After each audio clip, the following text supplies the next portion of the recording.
KL রাহুলের শতরানের পর 3 শব্দে শুভেচ্ছা জানালেন স্ত্রী আথিয়া। তিনি কি লিখলেন? দক্ষিণ আফ্রিকার বিরুদ্ধে লোকেশ রাহুলের শতরান ভারতকে লড়াই করার মতো জায়গায় পৌঁছে দিয়েছে।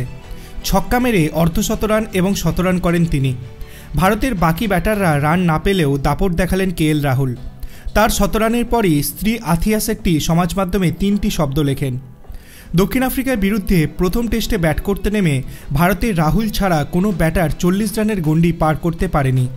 ক্যাসিগো রাবাডা এবং নান্দ্রে বার্গারের বল বুঝতেই পারছিলেন না বিরাট কোহলিরা। সেখানে রাহুল 137 বলে 101 রান করে যান।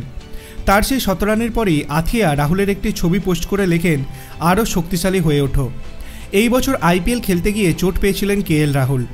সেই চোট সারিয়ে মাঠে ফিরতে অনেকটা সময় লেগে যায়। যদিও বিশ্বকাপে রাহুলকে দুরন্ত ফর্মে দেখা গিয়েছিল। ভারতের 1 নম্বর উইকেট রক্ষক হয়ে উঠেছেন তিনি। ঋষভ পান্থ না থাকলেও ভারতের কোনো অসুবিধাই হয়নি। চোট সারিয়ে ফেরার পর এটাই ছিল রাহুলের প্রথম টেস্ট। সেই ম্যাচেই শতরান করলেন তিনি। সেই কারণেই রাহুলকে আরও শক্তিশালী হয়ে ওঠার কথা বলেছেন আথিয়া।